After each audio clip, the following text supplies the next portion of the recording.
हाँ जी, सबसे पहले अपने देखो पहला क्वेश्चन, फर्स्ट क्वेश्चन इस प्री बोर्ड का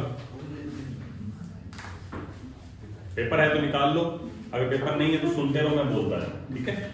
सबसे पहले पहला क्वेश्चन, फर्स्ट क्वेश्चन, समान द्रव्यमान m के दो गोले a और b पर समान धनात्मक और ऋणात्मक आवेश q और -q है। आवेशन के बाद उनका द्रव्यमान हमें दिया है क्वेश्चन में, टू स्फीयर्स हैं a and b। First question, a और b दो गोले, एक को हमने दिया है पॉजिटिव q चार्ज और एक को दिया है नेगेटिव q चार्ज। दोनों गोले एक जैसे हैं। प्लस q चार्ज इसको दिया है, हम जानते हैं प्लस q चार्ज देने का मतलब उसमें से इलेक्ट्रॉन निकाले गए, तो इसमें से हमने इलेक्ट्रॉन निकाले हैं और इसमें इलेक्ट्रॉन दिए हैं, तो सीधी सी बात है इसमें इलेक्ट्रॉन ज्यादा है, इसमें इलेक्ट्रॉन कम है, इसका मतलब इसका मास ज्यादा है और इसका मास कम है। क्योंकि नेगेटिव क्यू चार्ज है मींस इलेक्ट्रॉन की संख्या ज्यादा है, इलेक्ट्रॉन एक्सेस है, ज्यादा है, इसलिए यहां पर मास ज्यादा है, इसका मास कम। तो यही हमसे क्वेश्चन पूछा था ऑप्शन में कि दोनों में से किसका द्रव्यमान ज्यादा है, तो किसका ज्यादा हुआ, बी का मास ज्यादा है, ठीक है। नेक्स्ट क्वेश्चन, एक विद्युत द्विध्रुव एक समान विद्युत क्षेत्र में रखा है, द्विध्रुव पर नेट विद्युत बल, जब एक इलेक्ट्रिक फील्ड में, यूनिफॉर्म इलेक्ट्रिक फील्ड में समान विद्युत क्षेत्र में कोई डाइपोल रखा जाता है, द्विध्रुव -q +q किसी भी एंगल पर, तो विद्युत क्षेत्र यानी इलेक्ट्रिक फील्ड उस पर एक टॉर्क लगाता है। टॉर्क कैसे लगाता है, दोनों चार्जेस पर फोर्स लगते हैं और फोर्स की डायरेक्शन हम जानते हैं, अगर +q चार्ज है तो उस पर इलेक्ट्रिक फील्ड के अलोंग उसकी दिशा में बल लगेगा और अगर नेगेटिव q चार्ज है तो उस पर विपरीत दिशा में। तो इसलिए दोनों चार्ज, दोनों पर लगने वाला फोर्स अपोजिट है, इक्वल है, तो नेट फोर्स क्या हो जाएगा, 0, तो उस पर नेट फोर्स 0 लगेगा। फोर्स तो 0 लगेगा लेकिन टॉर्क 0 लगेगा क्या, नहीं, टॉर्क का मतलब बल आघूर्ण, तो बल आघूर्ण उस पर लगेगा और उसका मान होगा P sin थीटा। इसका डेरिवेशन भी आपने करना है, P क्रॉस E वाला फॉर्मूला। नंबर 3, तीसरा क्वेश्चन, 3 आवेश 2q -q एंड -q, हमें 3 चार्जेस दिए गए हैं, एक का मान है 2q +2q, एक का मान है +-q एंड दिस -q। अगर एक ट्राइंगल के, वो भी कौन सा ट्राइंगल है, इक्विलेटर, उसके वर्टिसेस पे रखे हुए हैं, उसके तीनों शीर्षों पर रखे हुए हैं इस तरह से, ठीक है। आपसे पूछा गया उसके केंद्र पर यानी कि उसके सेंटर पर, क्या पूछा गया, नंबर 1, क्या विद्युत क्षेत्र 0 है लेकिन विभव 0 नहीं है, यानी कि इलेक्ट्रिक फील्ड 0 है लेकिन पोटेंशियल 0 नहीं है। विद्युत क्षेत्र 0 नहीं है लेकिन पोटेंशियल 0 है, क्या दोनों 0 है या दोनों ही 0 नहीं है, यानी हमें E और V को चेक करना है। तो सुनिए ध्यान से, E और V को चेक कैसे किया जाता है।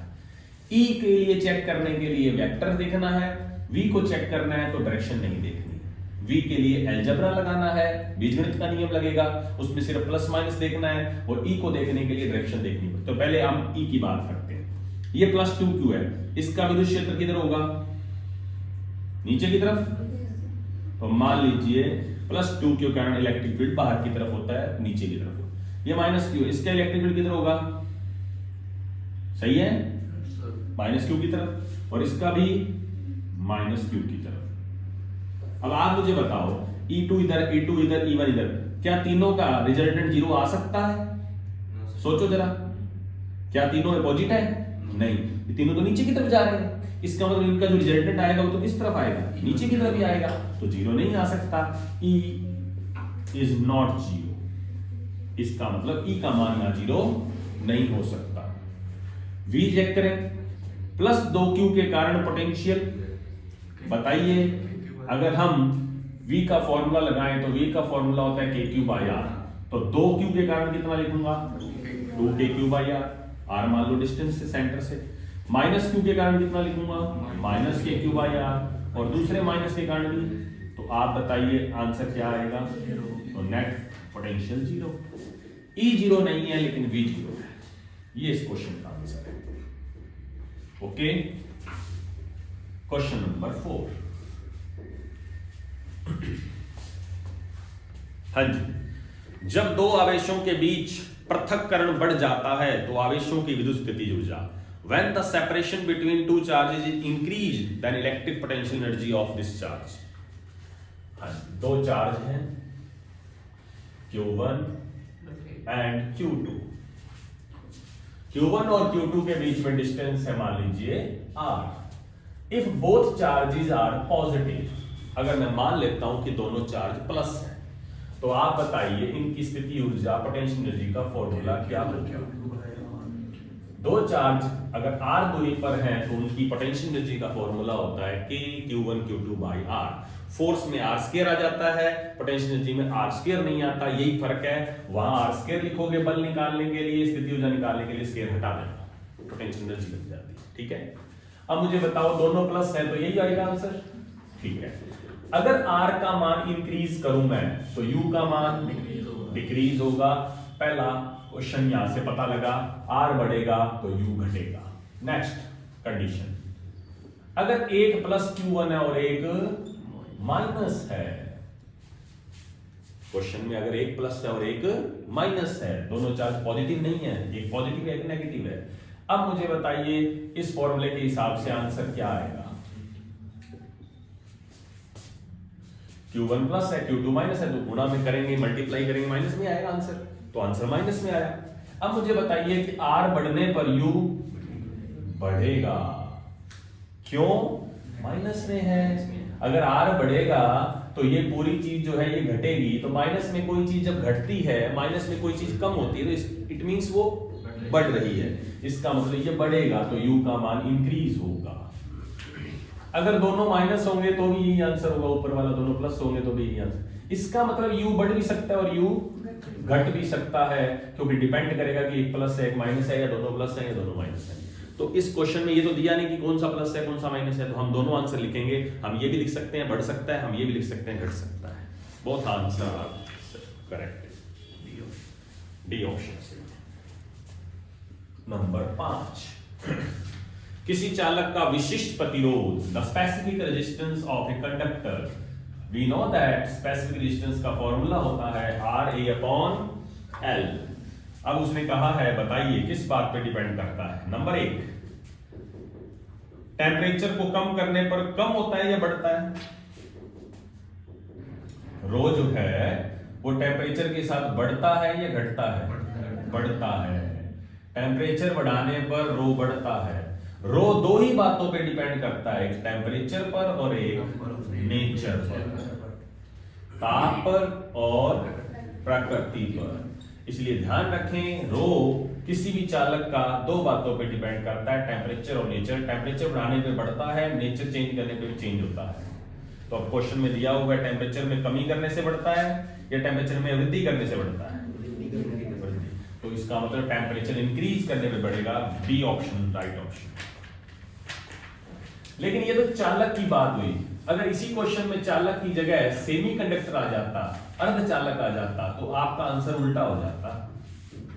ये कंडक्टर का आंसर है, क्वेश्चन में चालक लिखा हुआ है ना, तो ये आंसर है। लेकिन अर्धचालक लिखते हैं तो उल्टा आंसर, क्योंकि अर्धचालक में टेम्परेचर बढ़ाने से रो बढ़ता नहीं घटता है। इसलिए ध्यान रखें, कंफ्यूज हो जाता है बटा नहीं मारना।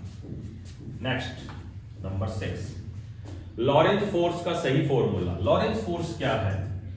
किसी चार्ज पर लगने वाला इलेक्ट्रिक फोर्स का फॉर्मूला होता है QE, किसी चार्ज पर लगने वाले मैग्नेटिक फोर्स का फॉर्मूला होता है QV क्रॉस B।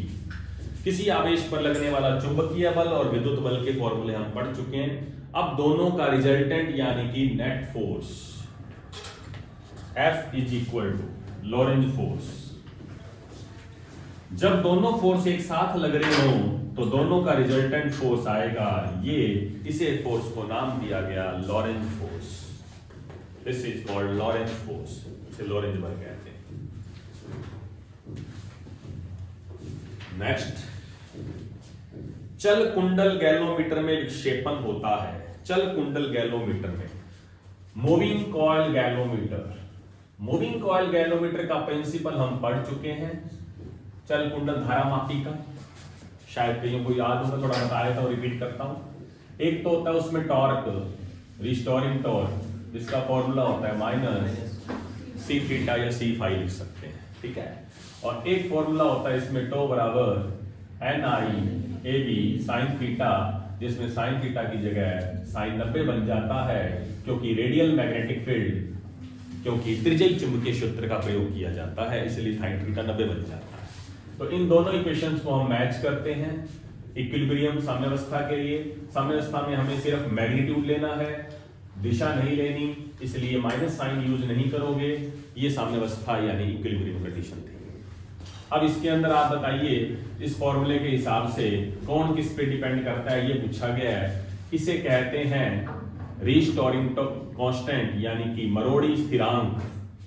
ये डिफ्लेक्शन है, विक्षेप है, ये घेरों की संख्या है, ये करंट है, ये एरिया है, ये मैग्नेटिक फील्ड है, चुंबकीय क्षेत्र है, इन सब के बारे में पता है। आप क्वेश्चन देखते हैं क्या पूछता है। हाँ जी, विक्षेपण होता है, विक्षेपण यानी फाई।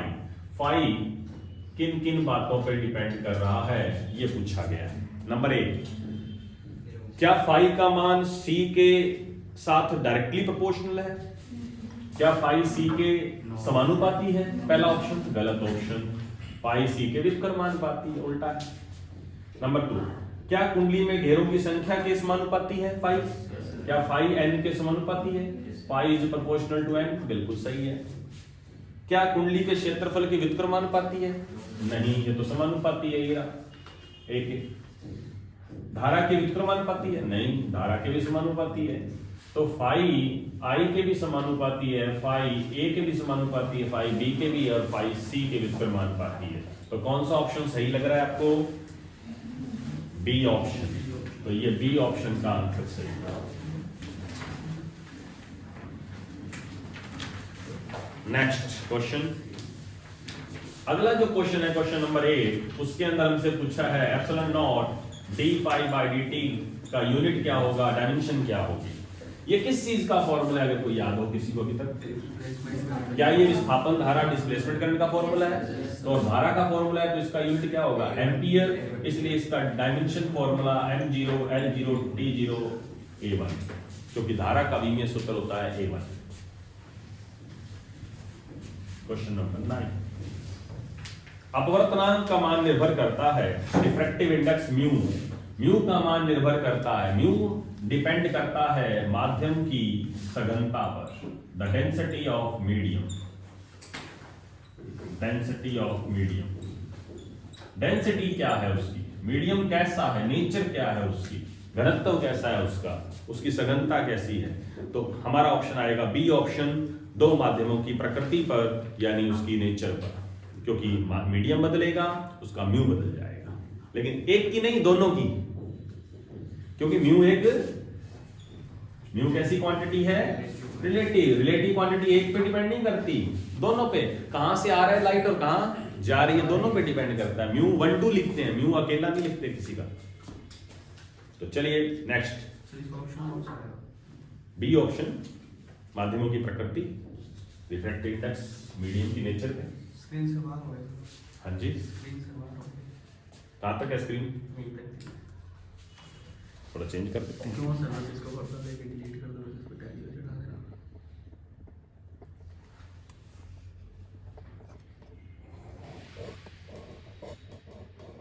सर मैं सीरियस करके बनाता हूं, इसका स्क्रीनशॉट लेके टैली से बना देना। हाँ जी, नेक्स्ट क्वेश्चन, प्रकाश का पूर्ण आंतरिक परावर्तन में सघन माध्यम के सापेक्ष विरल माध्यम के अपवर्तनांक, क्रांति कोण और अपवर्तनांक के बीच संबंध होता है। क्रिटिकल एंगल और रिफ्रैक्टिव इंडेक्स के बीच का रिलेशन। रे ऑप्टिक्स के अंदर हमने पढ़ा था क्रिटिकल एंगल क्या होता है, बताएगा कोई? सर जिस पर जब लाइट डेंसर से रेयर मीडियम में जाती है, सघन से विरल में जाती है, तो एक ऐसा एंगल जिस एंगल पर रिफ्रैक्टेड रे 90 डिग्री पर अपवर्तित होती है, 90 डिग्री पर रिफ्लेक्ट होती है, यानी कि उस जो दोनों मीडियम के बीच की सेपरेशन लेयर है जिस पर उसके साथ समांतर हो जाती है, पैरेलल हो जाती है, उसे क्या कहते हैं? क्रांतिक कोण। यानी क्रिटिकल एंगल का मतलब जब लाइट डेंसर से रेयर में जाती है तो लाइट का अपवर्तन कोण जब 90 डिग्री हो जाता है तो इसे कहते हैं क्रिटिकल एंगल, क्रांतिक कोण। डेंसर से रेयर में जाने पर होता है। और इसके लिए फॉर्मूला था हमारा म्यू बराबर 1/sin i से। This is the formula of critical angle. Next,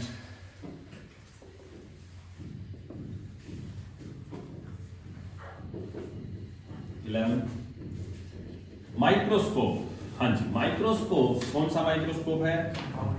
compound microscope है ये, सूक्ष्मदर्शी है। तो उसके अंदर पहला लेंस छोटा होता है, दूसरा लेंस बड़ा होता है। पहले लेंस को कहते हैं ऑब्जेक्टिव लेंस, दूसरे को कहते हैं आई पीस यानी आई लेंस। ये आई लेंस है, ये ऑब्जेक्ट। इसके सामने ऑब्जेक्ट रखेंगे, ये ऑब्जेक्ट की इमेज बनाएगा थोड़ी सी बड़ी अपने हिसाब से, जितना ये बड़ा कर सकता है। इसने बड़ा इमेज बना दिया। कैसा इमेज बनाया? कैसी इमेज है? वास्तविक है, रियल है। This is real image, real image है और साथ में इन्वर्टेड है। वास्तविक और उल्टा है, वास्तविक प्लस उल्टा। इस इमेज को कहते हैं मध्यवर्ती प्रतिबिंब यानी इंटरमीडिएट इमेज। मध्यवर्ती प्रतिबिंब, इंटरमीडिएट। लेकिन इसका इसी वस्तु का यानी ये हमारे लिए अब ऑब्जेक्ट बन गया इस आईपीस के लिए, तो इसी का प्रतिबिंब एक और बनेगा जो ये लेंस बनाएगा। अब ये लेंस जब बनाएगा तो ये इमेज कैसी बनाएगा? यहां पर बनाएगा। ये इमेज कैसी बनेगी बताइए इसके बारे में। ये फाइनल इमेज है, दिस इज फाइनल इमेज। अंतिम प्रतिबिंब कहते हैं इसको। बताइए कैसी है? क्या आभासी है? वर्चुअल। This is virtual. क्या उल्टा है? बिल्कुल, वर्चुअल एंड इन्वर्टेड। ध्यान रखें, वर्चुअल एंड इन्वर्टेड। आमतौर पर रट्टा मारा जाता है, वर्चुअल जो होते हैं वो तो सीधे होते हैं, लेकिन यहाँ वर्चुअल है लेकिन इन्वर्टेड है। आंसर में गड़बड़ हो जाती है।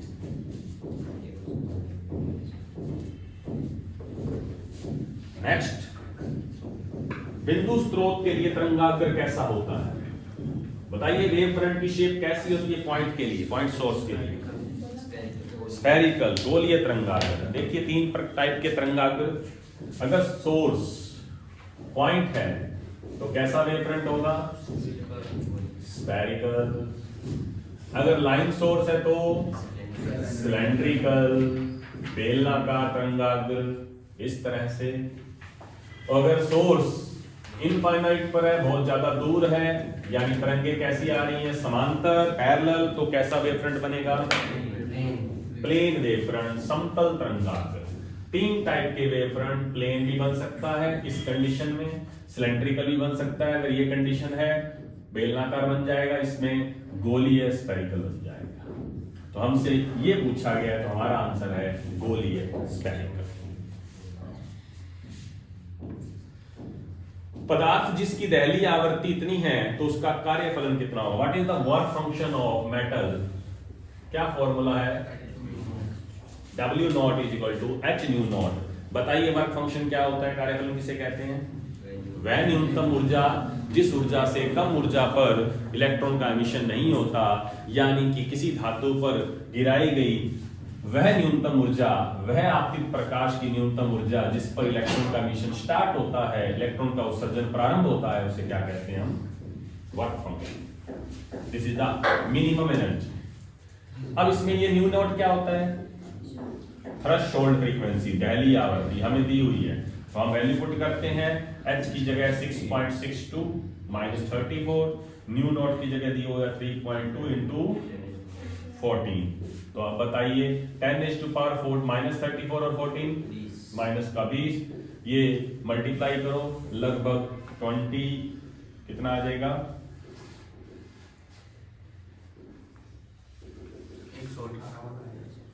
118 पॉइंट कुछ आएगा क्या? 10 की पावर क्या? 11 है क्या? -3 मैंने 14 लिख दिया, दिस इज 11। तो ये 11 है, तो बताइए 11 के हिसाब से यहाँ -34 की जगह क्या लिखूं? -23। अब आप पहले तो ऑप्शन देखो, -23 वाला कौन सा है? -3 है। हाँ जी,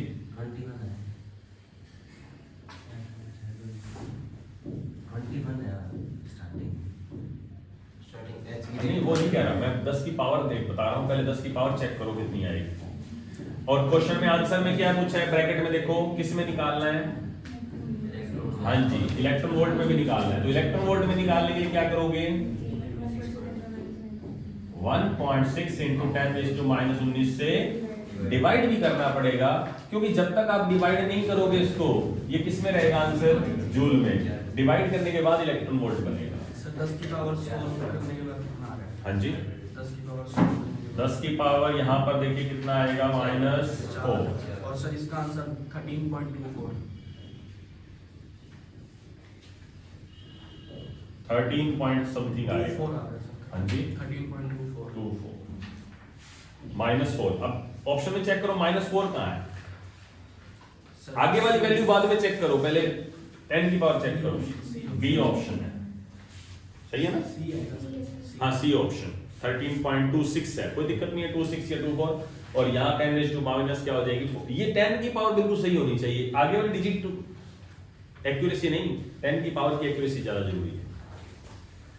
हाँ जी, न्यूक्लियस प्रणाली के घटकों को अलग करने के लिए आवश्यक न्यूनतम ऊर्जा को क्या कहते हैं, उसकी बंधन ऊर्जा, बाइंडिंग एनर्जी। किसी भी न्यूक्लियस के अंदर जो प्रोटॉन और न्यूट्रॉन हैं, उनके बीच में कौन सा फोर्स लगता है जिनके कारण वो बंधे हुए हैं, आपस में बाउंड है? बताइए, न्यूक्लियस के न्यूक्लियनों को बांध कर रखने वाले फोर्स को क्या कहते हैं? Strong nuclear force. फोर्स की बात कर रहा हूं मैं, प्रबल नाभिकीय बल। तो प्रबल नाभिकीय बल से ये बंधे हुए हैं, अब इनको तोड़ने के लिए जो ऊर्जा चाहिए उसे कहते हैं बंधन ऊर्जा, उसकी बाइंडिंग एनर्जी।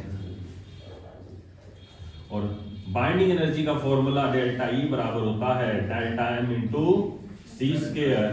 डेल्टा एम को क्या कहते हैं इसमें, मास डिफेक्ट, द्रव्यमान शक्ति।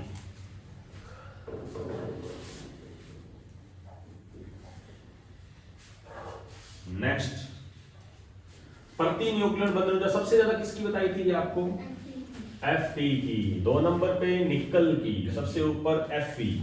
Fe 56 जो है वो सबसे ज्यादा बाइंडिंग एनर्जी होती है, 8.81 मेगा इलेक्ट्रॉन वोल्ट, सबसे हाईएस्ट। इसलिए प्रकृति में पाए जाने वाला सबसे स्थायी तत्व Fe 56 माना गया है।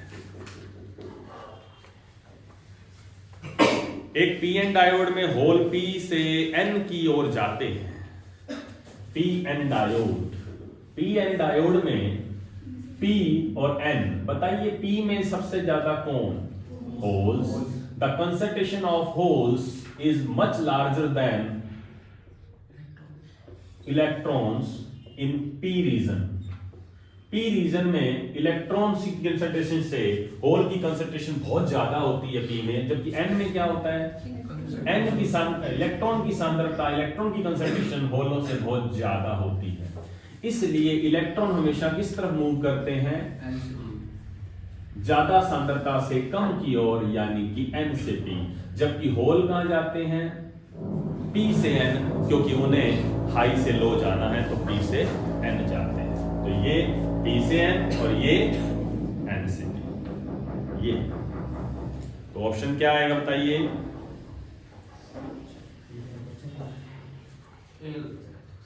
ए ऑप्शन आएगा। पी क्षेत्र में होल की सांद्रता एन क्षेत्र से अधिक होती है, बिल्कुल सही।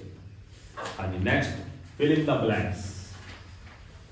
फिल इन द ब्लैंक्स में देखिए पहला क्वेश्चन, विद्युत क्षेत्र की तीव्रता विद्युत क्षेत्र के किसी बिंदु पर electric field intensity at a point in electric field is equal to the force acting on unit positive charge.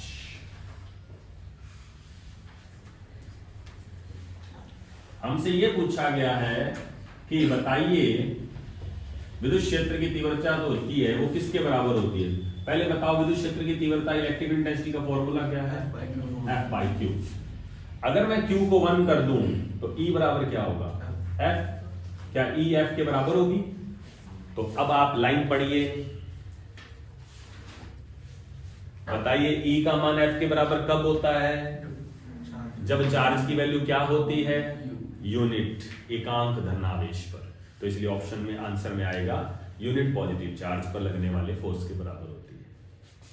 हाँ जी, नेक्स्ट, विद्युत धारा एक अदिश राशि है, स्केलर क्वांटिटी है, current is a scalar quantity. धारा घनत्व का मात्रक J बराबर क्या होता है, I/A। क्या फॉर्मूला है, तो इसका यूनिट बनेगा एम्पियर अपॉन मीटर स्क्वायर। दाएं हाथ की उंगलियां वृत्ताकार धारा को प्रदर्शित करें तो अंगूठा चुंबकीय क्षेत्र को प्रदर्शित करता है। वी नो दैट कि अगर उंगलियों को करंट में रखेंगे तो अंगूठा मैग्नेटिक फील्ड बताएगा और अंगूठे को करंट में रखेंगे तो उंगलियां मैग्नेटिक फील्ड, दोनों काम करेंगे, उल्टे रिवर्स चलेंगे। चुंबकीय फ्लक्स का गणितीय सूत्र, हाँ जी बताइए, चुंबकीय फ्लक्स का फॉर्मूला क्या होता है?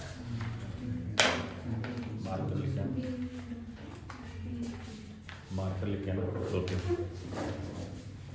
चुंबकीय फ्लक्स मैग्नेटिक फ्लक्स का यूनिट और फॉर्मूला दोनों याद होनी चाहिए। हाँ जी, क्या होता है बताओ? Very good. Phi is equal to B dot A, जिसे हम कहते हैं बी ए कॉस थीटा। इसका यूनिट बताइए, वेबर या मैक्सवेल। वेबर होता है एसआई और मैक्सवेल होता है सीजीएस। हाँ जी, नेक्स्ट, शक्ति गुणांक power factor cos theta. Power factor को कॉस थीटा से रिप्रेजेंट करते हैं, इसका फॉर्मूला होता है आर अपॉन जेड। सुनिए ध्यान से, इसके बारे में कुछ बातें बताऊंगा। जब प्योर आर सर्किट आ जाए क्वेश्चन में, तो प्योर आर सर्किट में कॉस थीटा की वैल्यू होती है 1, क्योंकि थीटा की वैल्यू क्या होती है? 0। Theta is the phase difference, V और आई के बीच का कलांतर है। प्योर एल सर्किट आ जाए या प्योर सी आ जाए, तो प्योर एल और सी के अंदर थीटा की वैल्यू होती है 90 डिग्री, इसलिए उसका मान होता है 0, पावर फैक्टर 0 होता है। नेक्स्ट, अगर क्वेश्चन में आ जाए एलसीआर, तीनों मिक्स आ जाए, तो फिर cos थीटा हमें निकालना पड़ेगा R अपॉन जेड के फॉर्मूला से। जेड का फॉर्मूला आप जानते हो, इंपीडेंस, प्रतिबाधा, under root R square XL minus X. अब एक और कंडीशन इंपॉर्टेंट, पेपर में पूछी जाने वाली। रेजोनेंस में कंडीशन में क्या होता है? अनुनादी अवस्था में क्या होता है? अनुनाद के समय एक्सएल बराबर एक्ससी हो जाता है और जेड बराबर हो जाता है आर। जेड की वैल्यू क्या हो जाती है? मिनिमम, और करंट की वैल्यू हो जाती है मैक्सिमम। अब आप मुझे बताओ, रेजोनेंस के टाइम अगर मैं cos थीटा पूछूं तो बताओ, रेजोनेंस के टाइम अनुनाद के समय cos थीटा बराबर आर बटे क्या है? जेड। जेड की वैल्यू आर, तो cos थीटा बराबर क्या आ जाएगा? 1। अनुनाद के समय पावर फैक्टर यानी शक्ति गुणांक जो है वो 1 हो जाएगा, 1 हो जाएगा। तो ये शक्ति गुणांक के बारे में सारी बातें ध्यान रखनी है। नेक्स्ट, मेल्स का नियम जानते हैं? यस, मेल्स और ब्रेस्टर का नियम दोनों याद होने चाहिए। प्रकाश का वेग भिन्न भिन्न माध्यम में, प्रकाश की वेग, लाइट की स्पीड डिफरेंट मीडियम में डिफरेंट होती है, सेम होती है? पागलों, डिफरेंट मीडियम में डिफरेंट होती है। हर मीडियम में सेम होती है लाइट की स्पीड, है वही पानी में होती है, वही कांच में होती है, यही रे ऑप्टिक्स पढ़ी है। तो प्रकाश का वेग सभी माध्यमों में अलग अलग होता है। तो मेल्स का नियम कहता है I not cos square theta. Brewster का नियम क्या था? हाँ जी, NIP बराबर म्यू। ये किसका था? ब्रूस्टर का। ये किसका था? मेल्स का।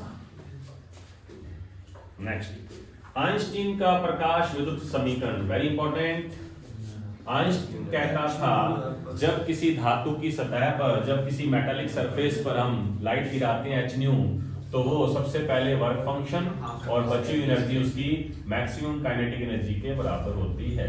इसे कहते हैं आइंस्टीन इक्वेशन, जिसे हम ऐसे भी लिख सकते हैं, h न्यू बराबर h nu not half MBM square, जिसको हम लिखते हैं EV नॉट। बताइए इसमें V नॉट क्या था? स्टॉपिंग पोटेंशियल, निरोधी विभव। नेक्स्ट, हाइड्रोजन परमाणु की लाइमन श्रेणी कौन से स्पेक्ट्रम में प्राप्त होती है? देखिए, लाइमन श्रेणी, बाल्मर श्रेणी, पाशन, ब्रैकेट, फंड, कौन कौन सी श्रेणी कौन से रीजन में होती है इलेक्ट्रोमैग्नेटिक वेव के, वो बताना है। लाइमन श्रेणी के अंदर क्या होता है? प्रकाश कहां से कहां आता है? लास्ट से 1 में, सेकंड लास्ट से 1 में, सेकंड से 1 में, यानी सब में कहां से कहां आता है? 1 में ही आता है, तो सब में 1 में ही आता है। इसलिए यहां पर जब एनर्जी निकलेगी एच न्यू, तो उस एनर्जी की जो वैल्यू होती है जब चेक की गई तो इलेक्ट्रोमैग्नेटिक वेव के अंदर कौन से स्पेक्ट्रम में मिली? वो यूवी स्पेक्ट्रम में, पराबैंगनी क्षेत्र में प्राप्त होती है। इसके बाद जब बामर पाशन के अंदर पहुंचते हैं हम, तो बामर पाशन वाली जो होती है वो इंफ्रारेड के विजिबल के अंदर प्राप्त होती है, यानी दृश्य प्रकाश के अंदर। फिर उसके बाद में और ऊपर जाएंगे तो फिर लास्ट में पहुंचते पहुंचते हम इंफ्रारेड तक पहुंच जाएंगे। शुरू वाली किस में है? यूवी में, फिर बाद में जाएंगे तो विजिबल में, फिर लास्ट में जाएंगे तो इंफ्रारेड। लास्ट वाली तीनों इंफ्रारेड। हाँ जी, उसके बाद छोटे क्वेश्चन। छोटे क्वेश्चन जो एक एक नंबर के हैं वो देखिए। एक समान विद्युत क्षेत्र के लिए समविभव पृष्ठ बनाइए। एक समान विद्युत क्षेत्र, uniform electric field. Uniform electric field कुछ ऐसा होता है, ये देखिए यूनिफॉर्म इलेक्ट्रिक फील्ड है। समविभव पृष्ठ का मतलब होता है इसके आगे एक ऐसा सरफेस बनाना है जिसके प्रत्येक बिंदु पर इलेक्ट्रिक फील्ड लंबवत होना चाहिए, परपेंडिकुलर होना चाहिए इलेक्ट्रिक फील्ड। समविभव पृष्ठ, इक्विपोटेंशियल सरफेस की खास बात, उस पर विद्युत क्षेत्र हमेशा लंबवत होगा, परपेंडिकुलर होगा। अब आप बताइए, ये अगर सारे के सारे पैरेलल हैं तो लंबवत तभी होगा जब कंडीशन ये होगी, तभी लंबवत आएगा। ठीक है, तो प्लेन सरफेस बनेगी। नेक्स्ट, अर्धचालक के लिए दो दाता शुद्धियों के नाम, डोनर इम्प्यूरिटीज के नाम बताइए। डोनर और एक्सेप्टर इम्प्यूरिटीज के एग्जांपल। सबसे पहले डोनर बताइए। दाता शुद्धि कौन कौन सी बताइए, क्या याद किया था आपने? हाँ जी, ऑस्ट्रेलिया,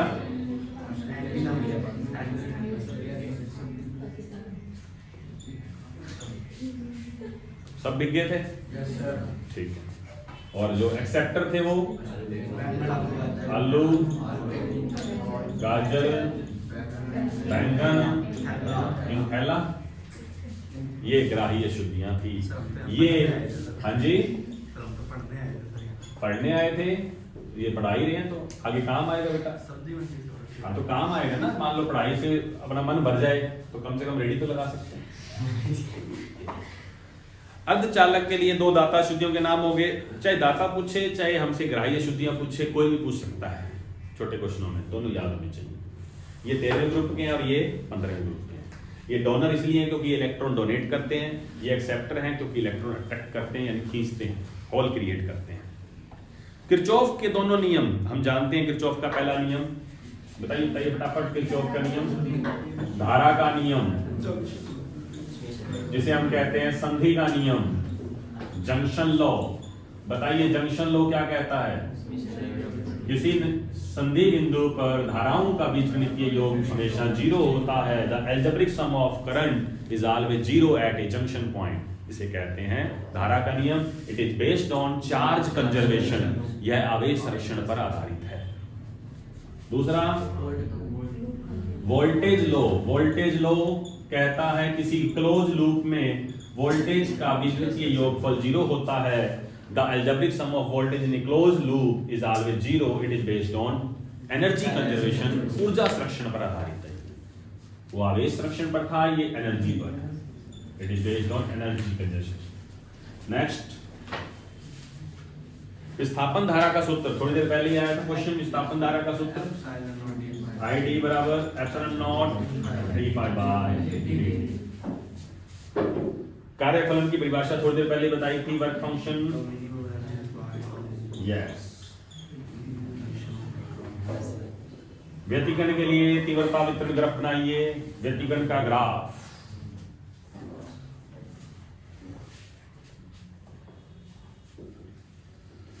व्यतिकरण का चित्र और व्यतिकरण का ग्राफ दोनों याद करने हैं। यंग का डबल स्लिट एक्सपेरिमेंट वाला डायग्राम और उसका ग्राफ दोनों याद करने हैं। ग्राफ में क्या था? हम जानते हैं कि संपोषी व्यतिकरण और विनाशी व्यतिकरण, कंस्ट्रक्टिव और डिस्ट्रक्टिव की क्या शर्तें थी? 0, 2 पाई, 4 पाई, 6 पाई, 8 पाई, जब पाई का समगुणज होता है तो समपोषी यानी कंस्ट्रक्टिव, और जब पाई का विषम गुणज होता है, विषम गुणज यानी कि 3 पाई 5 पाई पाई, ये सारे के सारे विषम गुणज जो इसके बीच में यहां यहां यहां ओड मल्टीपल ऑफ पाई।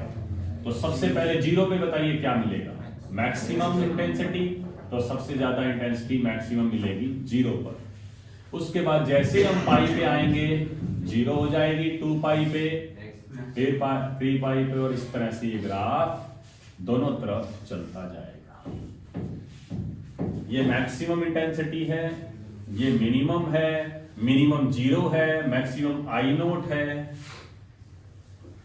बताइए मैक्सिमम आई नोट की वैल्यू क्या होगी? अगर मैं मैक्सिमम नहीं लिखता इसको आई मैक्सिमम ऐसे ही लिखता हूं, इस मैक्सिमम की वैल्यू क्या होगी? यंग के प्रयोग में कैसे वैल्यू निकालते हैं? आई मैक्सिमम कितनी होती, क्या फॉर्मूला था? यही था। बताइए यंग के एक्सपेरिमेंट की बात चल रही है, I1 I2 अलग अलग होते हैं सेम होते हैं?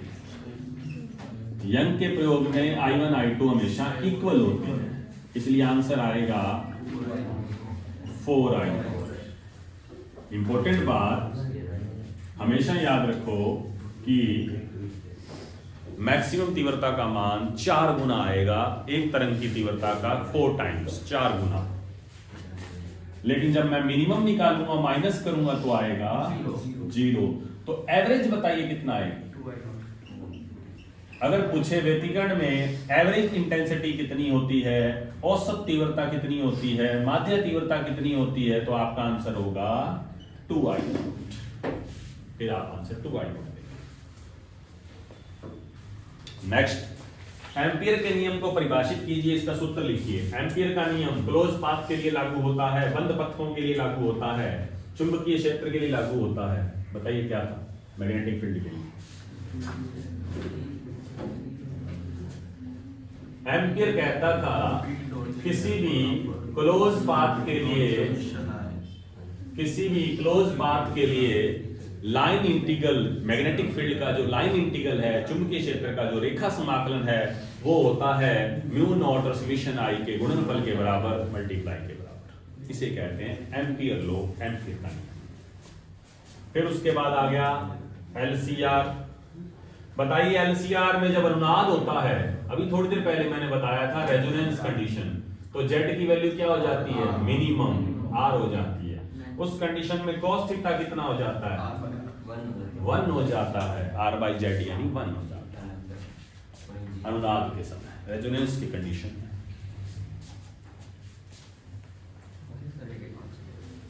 ये थे आपके short questions, multiple choice questions. अब एक और प्री बोर्ड जो आपका पहले लिया था उसमें आ जाएं। छोटे क्वेश्चनों को, मल्टीपल चॉइस क्वेश्चनों को, फिल इन द ब्लैंक्स को बड़े ध्यान से करना पड़ेगा। तो थोड़ा सा एक बात और बता दूं, वैसे तो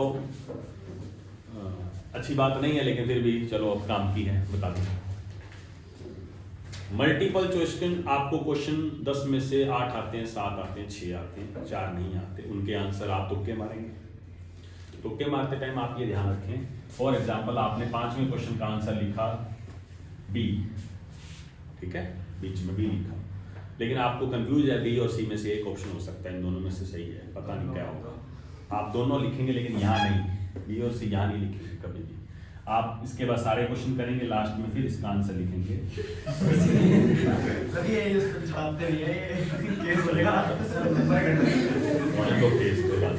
तो आपने ये बार 2 बार करना है इस क्वेश्चन को, दोनों ऑप्शन लिखने हैं, अलग अलग लिखने हैं, बीच में गैप डालना है।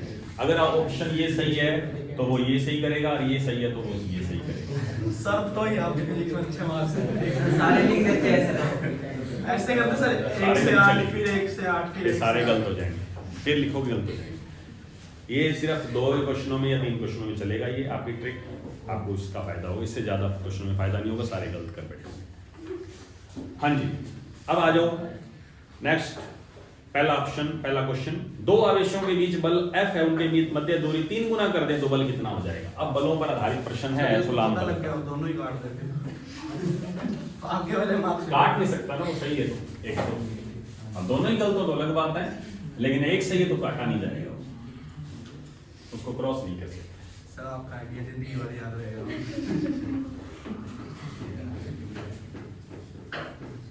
ऐसे ही फिर क्या करें, लास्ट में बताने पड़ते हैं कुछ सर आप चेक करते कैसे देंगे? करना ही।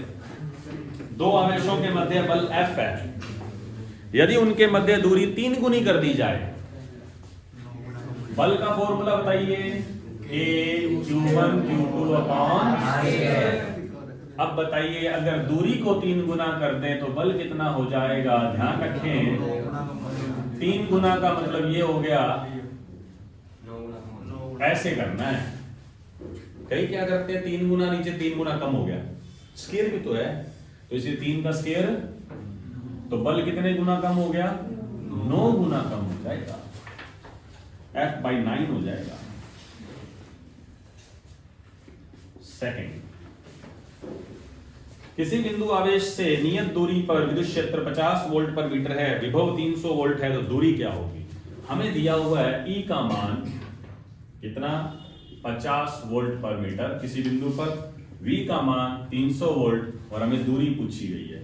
हम जानते हैं V बराबर E इंटू R, मालूम है सभी को, तो R बराबर V अपॉन E, V की जगह 350, 6 मीटर। नेक्स्ट, सेल की आवेशन का सही संबंध है। वी नो दैट जब सेल को चार्ज करते हैं तो E बराबर ऑन चार्जिंग, आवेशन के समय। लेकिन ध्यान रहे अगर डिस्चार्जिंग लिखा हुआ आ गया, डिस्चार्जिंग, तो आंसर उल्टा हो जाएगा। डिस्चार्जिंग के टाइम V बराबर E प्लस आई आर हो जाएगा। तो ध्यान रखें, हमसे चार्जिंग पूछा है या डिस्चार्जिंग पूछा है, दोनों का आंसर अलग अलग मिलेगा हमें। नेक्स्ट, विद्युत क्षेत्र E, धारा घनत्व J तथा विशेष प्रतिरोध रो के मध्य संबंध है। विद्युत क्षेत्र E, धारा घनत्व J और विशेष प्रतिरोध रो के बीच संबंध है, बता सकते हो कोई? वी नो दैट J बराबर सिग्मा E, ये फॉर्मूला याद है सभी को? वेरी गुड, ये फॉर्मूला डायरेक्ट याद होना चाहिए। कुछ फॉर्मूले डायरेक्ट याद रखने पड़ेंगे, जैसे I बराबर, वेरी गुड। तो अब बताइए सिग्मा क्या होता है? चालकता, कंडक्टिविटी। कंडक्टिविटी का उल्टा करेंगे तो रजिस्टिविटी, प्रतिरोधकता, यानी ये फॉर्मूला। तो J बराबर E अपॉन रो।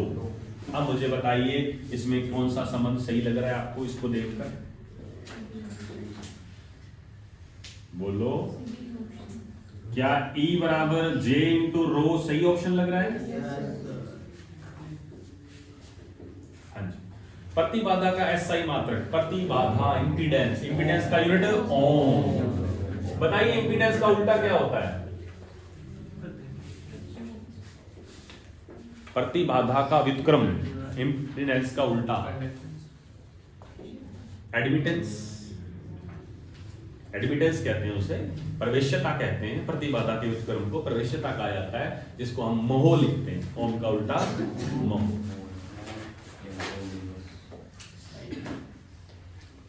हाँ जी। Next, equation B dot dl बराबर होता है म्यू नॉट समीशन I।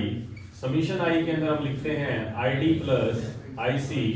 बताइए ID का फॉर्मूला ये होता है, ये मैक्सवेल की कौन सी इक्वेशन है? क्या ये मैक्सवेल की 4th इक्वेशन है? तो मैक्सवेल ने जो 4 इक्वेशन दी थी, ये 4थी इक्वेशन है मैक्सवेल। इसे कहते हैं मैक्सवेल एम्पियर का नियम, क्योंकि इसने एम्पियर और मैक्सवेल दोनों को मिक्स कर दिया, इसलिए एम्पियर मैक्सवेल का नियम।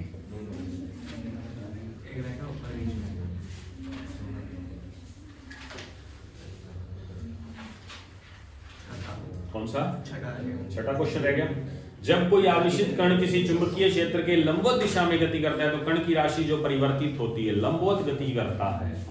लंबवत गति करते समय हमेशा याद रखें उस पर लगने वाला फोर्स मैक्सिमम होता है, QB। जब कोई चार्ज किसी मैग्नेटिक फील्ड के अंदर लंबवत गति कर रहा है तो उसकी दिशा बदल जाती है, डायरेक्शन चेंज हो जाती है। क्योंकि वो कौन से पथ में गति करता है लंबवत में, प्रोजेक्टाइल में, प्रक्षेप्यपात में। और अगर वो लंबवत बल लगातार लगता रहेगा तो वो वृत्ताकार पथ बन जाएगा, तो दिशा बदल जाती है। अब दिशा बदलने से कौन कौन सी चीजें बदलेंगी? नंबर 1 चाल। क्या चाल दिशा पे डिपेंड करती है? Speed is a scalar quantity, चाल अदिश राशि है, दिशा पे डिपेंड नहीं करती। ऊर्जा is a scalar quantity, energy भी स्केलर होती है, एनर्जी भी कभी डिपेंड नहीं करती। तो कौन सी रहेगी चीज? संवेग, momentum. Momentum is a vector quantity, momentum एक सदिश राशि है। अगर मोमेंटम की दिशा बदल गई तो मोमेंटम बदल गया। सदिश राशियों में दिशा बदलते ही वो बदल जाती है, इसलिए संवेग बदलेगा। ध्यान रखें, सिर्फ वैल्यू को देख के आंसर नहीं देना, दिशा भी देखनी बहुत जरूरी है, वेक्टर में डायरेक्शन भी देखनी बहुत जरूरी है। करेक्ट रिलेशन कौन सा है?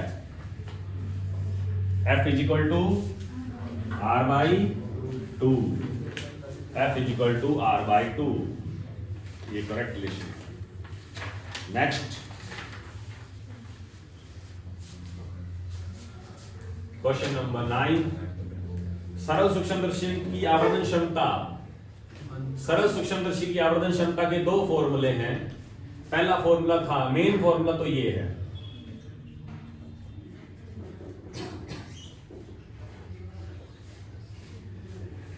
ये फॉर्मूला मेन फॉर्मूला है, इसी से सारे फॉर्मूले बने हैं। पहली कंडीशन, इसमें एक बार आपको क्या लिखना है? अनंत, जब प्रतिमेय अनंत पर बने और जब डी पर बने। अनंत लिखेंगे तो क्या आएगा? डी बाई, और जब डी लिखेंगे 25 सेमी लिखेंगे तो क्या आएगा? इसमें 25 सेमी लिखोगे तो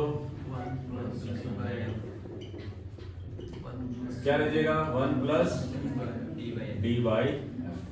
अब बताइए कौन सा ऑप्शन सही है? डी बराबर 25 सेमी पर कौन सा ऑप्शन सही है? बोलो। हैं? Second, D option. देख के भी नहीं बोलते। एक खगोलीय दूरदर्शन की लंबाई सामान्य दृष्टि के लिए जहां FO और FE है, तो बताइए क्या फॉर्मूला बनेगा उसका? हाँ जी, लंबाई L का फॉर्मूला FO प्लस, और आवर्धन क्षमता का फॉर्मूला ये है टेलीस्कोप के लिए फॉर्मूले। अगर उसकी लंबाई पूछे तो FO प्लस FE कर दो, अगर आवर्धन क्षमता पूछे, मैग्निफिकेशन पावर पूछे टेलीस्कोप में, तो FO अपॉन FE कर दो। FO यानी ऑब्जेक्टिव लेंस की फोकल लेंथ और FE यानी आई लेंस की फोकल लेंथ। नेक्स्ट, 5000 एंगस्ट्रॉम वाले फोटोन का संवेग, फोटोन का संवेग यही होता है क्या? बताना जरा, सही है क्या? अरे वाह, नलायकों, लैम्डा बराबर क्या होता है? डी ब्रोगली का फॉर्मूला। तो पी बराबर क्या होगा? H upon lambda. तो इतनी सी बात, छोटी सी बात नहीं याद करते, क्या पता। तो एच अपॉन लैम्डा। अब क्या दिया हुआ क्वेश्चन में? 5000 एंगस्ट्रॉम, तो एंगस्ट्रॉम को किसमें बदलेंगे? मीटर में। तो 5 × 10 की -7 मीटर में बदल दिया एंगस्ट्रॉम को। अब इसको सॉल्व कर लीजिए, आंसर आ जाएगा। कितना आएगा अप्रोक्सीमेटली बता दीजिए? 1 पॉइंट समथिंग है इंटू 10। सबसे पहले 10 की पावर को देखा करो, ऊपर कितनी रहेगी? अब आप देखो -27 वाला कौन सा ऑप्शन सही लग रहा है आपको? पहला ही है, बस फिर टेंशन वाली बात ही, सोल्व तो करना ही नहीं मैंने। 10 की पावर से ही आंसर मिलेगा। Wavelength of matter wave is, अभी तो बताया, ये लिखना ही पड़ेगा। विद्युत चुंबकीय तरंगें गति करती हैं प्रकाश के वेग से, प्रकाश से कम या ज्यादा। इलेक्ट्रोमैग्नेटिक वेव की स्पीड लाइट की स्पीड के बराबर होती है। वैसे थोड़ी ज्यादा होती है, ये थोड़ी कम होती है, थोड़ी ज्यादा होती है, लेकिन 2.999 कहते हैं तो अपने को 3 ही मानते हैं। लाइट की स्पीड के हिसाब से लगभग बराबर, हमारी फिजिक्स के हिसाब से, हमारे टॉपिक के हिसाब से बराबर। एक परमाणु द्रव्यमान मात्रा की ऊर्जा बताइए, एक एएमयू के बराबर किसके बराबर होती है? 931.5 मेगा दो ऑप्शन है 931.5 के, तो इलेक्ट्रॉन मेगा इलेक्ट्रॉन वोल्ट। ये तो याद रखना है, सिर्फ मात्रक जरूर याद रखें। अकेले एक एएमयू से प्राप्त ऊर्जा 931.4 मेगा इलेक्ट्रॉन वोल्ट। 5 भी लिख सकते हैं। हाइड्रोजन परमाणु में मुख्य क्वांटम संख्या के बढ़ने के साथ साथ ऊर्जा का अंतराल घटता है, ऊर्जा का अंतराल घटता है। देखिए हाइड्रोजन परमाणु जब हम एटम वाला चैप्टर पढ़ रहे थे, तो जैसे जैसे हम ऊपर जाएंगे आप देखो इनके बीच का जो डिफरेंस है एनर्जी लेवल के बीच का, वो कम हो रहा है या बढ़ रहा है? कम होता जाता है। ये ज्यादा था, ये और कम, फिर और कम, फिर और कम, ऐसे कम होता है। सिलिकॉन एक अर्धचालक है, इसमें आर्सेनिक मिलाने पे क्या बन जाएगी? सिलिकॉन में आर्सेनिक, सिलिकॉन का मतलब शुद्ध अर्धचालक। सिलिकॉन कौन सा है? प्योर। आर्सेनिक कौन सी अशुद्धि थी? कौन सी अशुद्धि थी? 15वें ग्रुप की, अभी बताई थी थोड़ी देर पहले। कुछ याद नहीं है लाइकों को, पेपर 2 दिन बाद पेपर है, शर्म नहीं आती। 8 तारीख को रात को बताएंगे सर। बताने के बाद भी नहीं याद है। अभी बताई थी 14वें ग्रुप 15वें ग्रुप की आर्सेनिक कौन सी है, फिर मुंह छा के देख रहे दो पागलों की तरह। तो 15वें ग्रुप की, तो 15वें ग्रुप की अशुद्धि मिलाई जाएगी, तो बताइए इसके अंदर क्या चीज बढ़ेगी, इलेक्ट्रॉन या होल? इलेक्ट्रॉन। 15वां ग्रुप है ना, तो इलेक्ट्रॉन बढ़ेंगे। डोनर इम्प्यूरिटीज है, तो इलेक्ट्रॉन डोनेट करेगा तो इस इलेक्ट्रॉन की संख्या बढ़ेगी। इसलिए इसमें इलेक्ट्रॉन की संख्या जो है वो होलों की संख्या से बहुत ज्यादा होगी, जिससे इसकी चालकता बहुत ज्यादा बढ़ जाएगी, कंडक्टिविटी बहुत ज्यादा बढ़ जाएगी। ओके। मुक्त आकाश की चुंबकीय प्रवृत्ति, मुक्त आकाश की चुंबकीय प्रवृत्ति एक्स। सबसे पहले आप मुझे बताइए, किसी को याद हो, हमने एक फॉर्मूला पढ़ा होगा, म्यू आर बराबर 1 प्लस एक्स, याद होगा सभी को? ठीक है। म्यू आर को क्या कहते हैं? आपेक्षिक पारगम्यता। फ्री स्पेस के लिए, मुक्त आकाश के लिए इसकी वैल्यू क्या होती है? मुक्त आकाश के लिए, फ्री स्पेस के लिए, निर्वात के लिए, for free space mu is equal to 1। चाहे विद्युत क्षेत्र हो, चाहे चुंबकीय क्षेत्र हो, कुछ भी आ जाए, म्यू की वैल्यू 1 होती है वैक्यूम के लिए, फ्री स्पेस के लिए। तो आप 1 लिखते हैं, यहाँ 1 लिखते, बताइए 1 बराबर 1 प्लस एक्स, तो एक्स बराबर 0। Yes, for free space.